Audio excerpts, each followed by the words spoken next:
외국계 회사의 채용 절차를 좀 보려고 해요. 외국계 기업의 같은 경우는 인원이 결원되었을 때 소수의 인원만 채용을 합니다. 바로 외부에 이제 채용 공고를 내진 않아요. 그러니까 외부에 바로 채용 공고를 내기 전에 내부 시스템이나 이메일로 사내 공지를 먼저 돌립니다. 그래서 해당 직무에 관심이 있는 내부 근로자가 있진 않은지를 먼저 체크를 해요. 그 새로운 직무에 관심이 있는 사내 직원에게 먼저 인터뷰를 볼 수 있는 기회를 줍니다. 이렇게 하는 이유는 말 그대로 정말 사내에 있는 직원들에게도 다른 직무를 원하면 새로운 커리어를 체인지할 수 있도록 새로운 기회를 주기 위한 방법도 있고요. 사내 직원은 이미 인정받았으니까 그 회사에 들어온 사람일 거 아니에요. 그래서 비교적 간단한 절차를 통해서 이제 회사에서 채용을 합니다. 비용을 줄일 수가 있겠죠.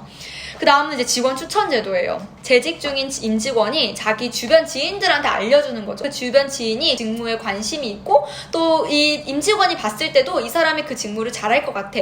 그러면 이제 그 회사에 그 사람을 추천을 해서 채용하는 제도를 말해요. 이미 그 회사를 다니고 있는 직원이 추천하는 거잖아요. 그렇기 때문에 오히려 이제 회사 입장에서도 더 믿을 수 있는 거죠. 아는 지인을 통해서 이미 그 회사의 문화를 많이 들었을 테니까 적응이 빠르기도 합니다. 지인이 채용이 되었을 경우 추천한 사람에게 일부 보상금을 주기도 하죠. 이렇게 인센티브를 주기도 하고요. 또 다른 혜택을 주기도 합니다. 근데 이렇게 해서도 뽑히지 않은 경우 이제 그때 우리에게 외부 공고로 나가는 거예요. 잡코리아나 아니면 피플앤잡, 링크드인 이런 사이트에 이제 올라오게 되는 거죠.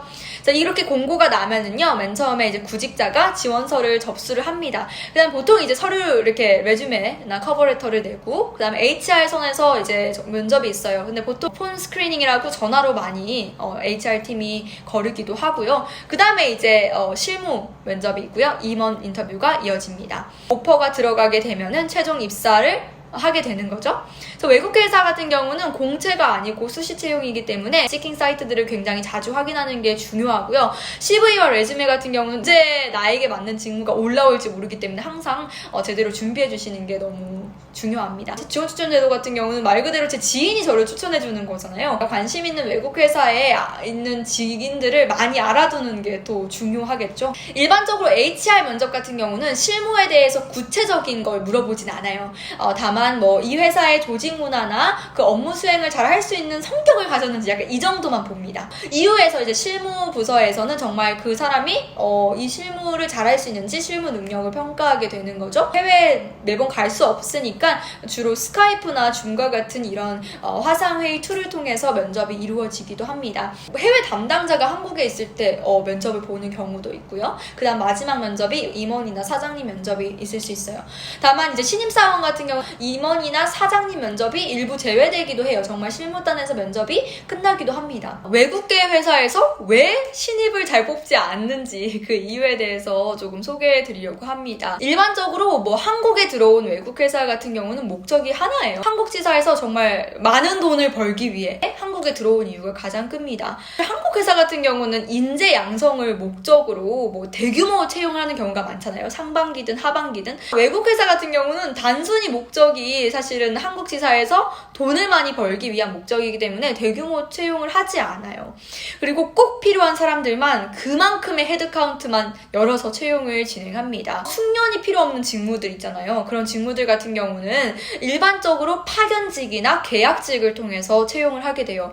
파견직이라는 것은 이제 에이전시 소속이에요. 다만 하는 일은 여기 외국계 기업의 회사 안에서 진행을 하는 거죠. 파견되어서 일하는 경우를 말합니다. 그 직무가 정규직일 필요가 없거나 아니면은 되게 간단한 업무이기 때문에 회사의 돈을 아끼기 위해서 주로 파견직과 계약직을 채용하고 있습니다. 그리고 계약직으로 이제 입사를 해도 그리고 일을 너무 잘해도 사실은 회사에 헤드카운트가 없으면은 정규직으로 전환시키기가 어려워요. 한 명의 정규직 자리를 만들기 위해서는 굉장히 회사가 많은 비용과 에너지를 써야 되거든요. 그래도 신입을 뽑는 외국 회사들이 꽤 있어요. 예를 들면 우리가 들으면 다 알만한 회사들은 가끔 대규모로 채용을 하기도 합니다. 최근에 이베이도 채용이 있었죠. 그리고 BAT나 한국 로레알, P&G 같은 회사에서는 가끔 대규모로 이렇게 신입을 채용하기도 합니다. 만약에 신입이시라면 이 방법으로 입사를 하는 게 가장 쉬운 방법이겠죠. 유학생분들도 굉장히 많이 지원을 하고 또 이런 분들은 영어가 굉장히 원활하잖아요. 그래서 자기가 진짜 경쟁력이 있을 때 또 가능한 옵션이 될 수 있을 것 같아요. 준비하기 위한 어떤 단계가 필요할까요? 내가 잘 맞는 직무가 무엇인지 고민해보는 게 되게 중요해요. 내가 어떤 업무를 할 수 있지? 그거에 비춰서 나의 백그라운드는 어떤 것들이 있었지를 잘 고민해보는 게 좋을 것 같아요. 처음에는 외국 회사라고 하면 막연하게 다양한 문화가 있고 또 영어를 또 많이 쓰는 환경이고 수평적인 환경이니까 외국 회사에 가고 싶다 이런 막연한 생각이 있었어요. 막연한 생각만을 가지고 외국에 온다면 조금 어려울 수 있어요. 어떤 직무를 하고 싶은지 사실은 그 직무가 내가 계속해서 해왔던 일과 어떻게 연결이 되는지를 고민하는 게 너무 중요할 것 같아요. 이런 링크드인이나 다른 사이트에 보면 올라오는 직무들 되게 많잖아요. 그래서 올라오는 모든 직무, 문과생이니까 이건 다 나랑 맞겠지 해서 지원하는 거는 좋은 방법이 아니고요. 지금 당장 실무에 투입될 수 있는 인원을 원하기 때문에 내가 정말 이 직무를 할 수 있느냐 이걸 정확히 판단하고 지원하는 게 너무 중요할 것 같아요. 나 뭐 이거 지원해서 하나만 얻어 걸리자 이런 마음가짐으로는 조금 어려울 수 있습니다. 직무별로 JD, 잡 디스크립션이 정확하게 나와 있거든요. 그 JD 같은 경우는 맨 앞줄에 있을수록 정말 내가 그 회사에서 하게 될 주 업무일 경우가 되게 많아요. 앞줄에 있는 것들을 내가 할 수 있겠다 이러면은 저는 지원해보는 걸 추천드려요. 제일 먼저는 직무를 찾고 직무 다음에 회사를 찾는 것을 추천해요. 이런 외국 회사 같은 경우는 굉장히 직무 중심으로 일이 이루어지기 때문에 그렇고요. 답을 구했던 사이트 같은 경우는 이제 링크드인 그리고 뭐 잡코리아에도 가끔 외국 회사의 공고가 올라오기도 하고요. 피플앤잡에도 많이 올라오는 편입니다. JD를 잘 이해하시는 게 중요하고요. 이 회사의 문화를 잘 확인하시는 게 중요해요. 지원하고 싶은 회사에 다니는 지인을 알 수 있다면 그렇게 네트워킹을 통해서 잘 확인을 해서 지원하는 것도 중요합니다. 회사 자체도 JD에 나와 있는 직무를 할 수 있는 사람인지 그리고 우리 회사와의 문화와 핏이 맞는 사람인지 먼저 확인하고 채용을 하기 때문에 그렇습니다.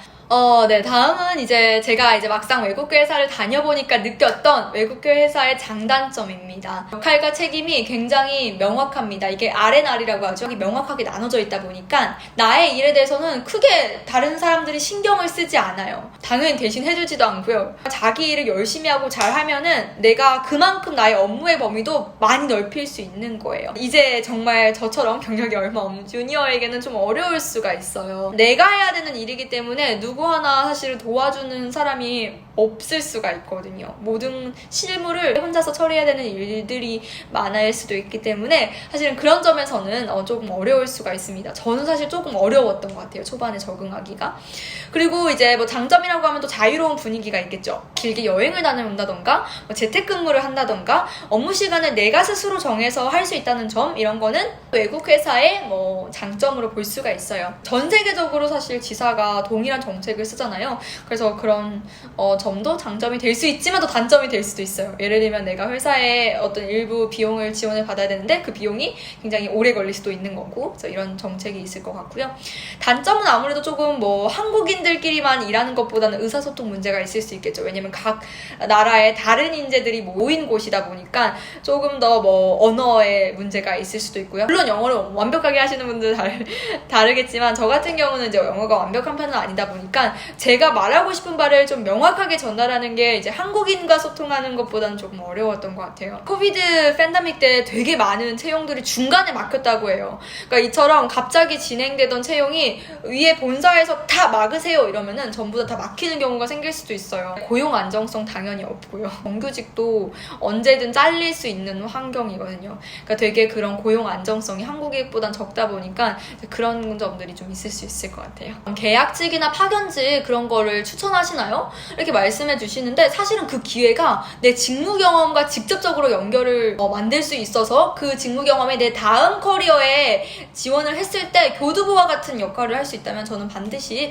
그것도 좋은 경험이 될 수 있다고 말을 합니다. 그래서 외국계 기업의 문화나 우선은 일하는 방식 그리고 네트워크를 쌓기에는 사실은 그런 기회조차도 너무나도 감사한 기회이기 때문에 되게 나이가 많지 않다면 대학교를 다니고 있다면 그런 기회가 있는 것도 정말 잘 활용하는 것도 좋을 것 같고요. 직원 추천 제도라는 게 있다고 했잖아요. 그래서 말 그대로 정말 그 회사에서 내가 좋은 네트워크를 많이 만들었어요. 그 직무가 열린 거예요. 그럼 또 저를 추천해 줄 수 있는 기회가 될 수도 있기 때문에 저는 그런 점에서도 만약 나에게 좋은 경험을 만들어줄 수 있다면 해보라고 하는 편입니다. 한국에서 대기업 준비할 때 되게 사람들이 많이 따잖아요.